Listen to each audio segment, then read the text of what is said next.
I have two brief questions I'd like to ask, if I may.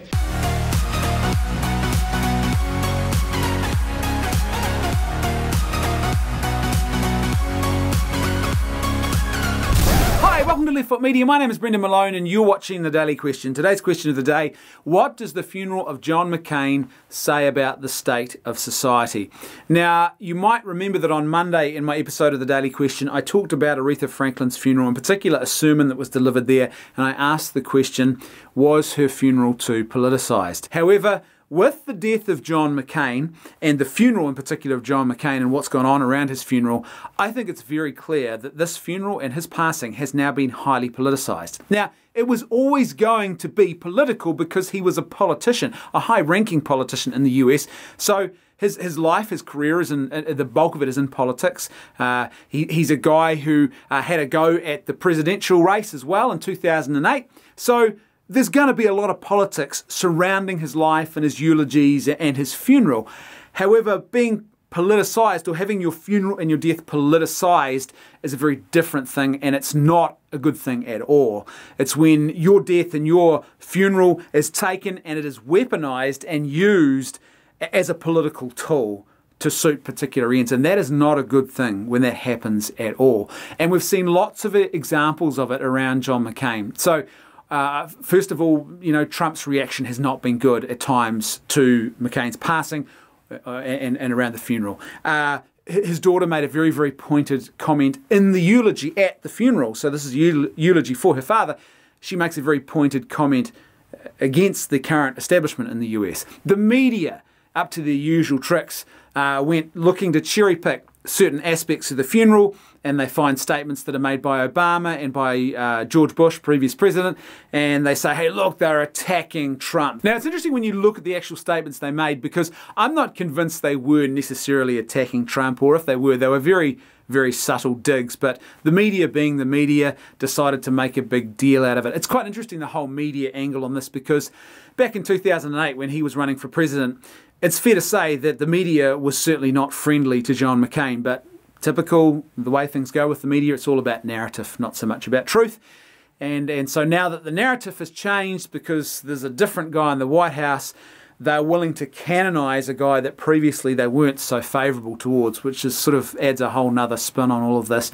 And of course, we had the issue of Sarah Palin, who was John McCain's former vice presidential nominee, running mate in the 2008 election, who was not invited to any of the memorials for John McCain. Interestingly enough, Sarah Palin actually, I think, has shown the most class and the most humane and civil charity in this situation out of any person or group so far, because she issued a statement despite the fact that she was not invited. And remember, she stood alongside this guy in running for the most important office in America and one of the most important offices in the world, and despite that fact, she wasn't invited to his memorials.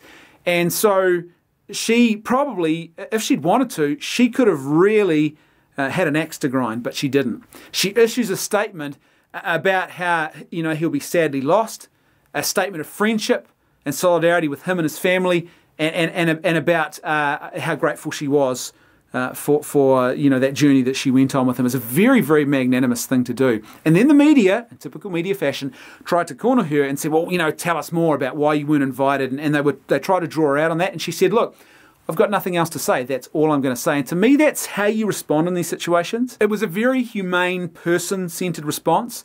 It was effectively her saying, look, this guy has just died. This is his funeral. This is not the moment to play politics.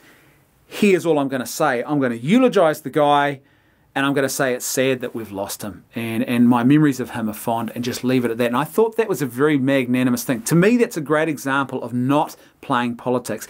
And it's a shame there wasn't more of that, because as far as I'm concerned, funerals are for people, not politics. They're not supposed to be weaponized political tools. They are not supposed to be moments for talking points, for political talking points. This is the kind of things you see happening in House of Cards, right? Which is supposed to be a fictional Machiavellian account of US politics, but it's pretty clear at moments like this that now the Machiavellian has become the norm in US politics, and that is bad for us as a society. Human dignity has been cast aside. The idea of just stopping and putting aside politics and actually memorializing someone, eulogizing someone, celebrating their life as a person and letting their achievements and merit stand on their own, it seems to have gone out the window with this particular funeral. And that's not a good thing. It's a very superficial thing to reduce a person's death, to reduce a person's funeral and effectively their life to little more than a political talking point, a political tool that you use against an opponent. Like those people who know me and are probably regular watchers of my channel, you know that there's particular issues and causes that I'm passionate about. But the last thing I want is for people to turn up to my funeral and to feel like they've been berated with a whole lot of political talking points. I want people to talk honestly about those aspects of my life, but I don't want my funeral to be a political tool or a political weapon. I want it to be a moment which is focused on my life and celebrating my life and farewelling me and eulogizing and memorializing, etc., etc. That's what I think is so very, very important and what a funeral really should be focused on. Or in a truly humane, person-centered society, that's what our funeral should be focused on. And I'm someone who doesn't believe that you should have enemies. I mean, certainly not ones that you cultivate. You can't control how other people see you. So if people see me as an enemy, it's a pretty sad thing. Hopefully they don't. But I guess there might be some people out there who look at me and go, this guy's the enemy, right? But I believe firmly, and this is one of the things I'm so passionately committed to with my religious faith, is that I believe it's terribly wrong to actually harbour enemies, to have people who I view as enemies and treat as enemies and withhold from me as enemies. However, if there are people out there who see me as an enemy, then my hope is that they would turn up to my funeral as well. They'd be welcome alongside my closest of friends. And my hope is that in that moment, they would experience something more of me that maybe they've missed first time around. For me, no one should be excluded from my funeral. Because this isn't a moment of politicization. This isn't a moment of ideological talking points, political talking points. This is a moment of profound and sacred humanity, or at least that's what a funeral should be. And I look at what I see going on around John McCain's passing, and I see something that is supposed to be sacred, which has effectively been profaned in a lot of ways and reduced to nothing more than a political tool, a political weapon.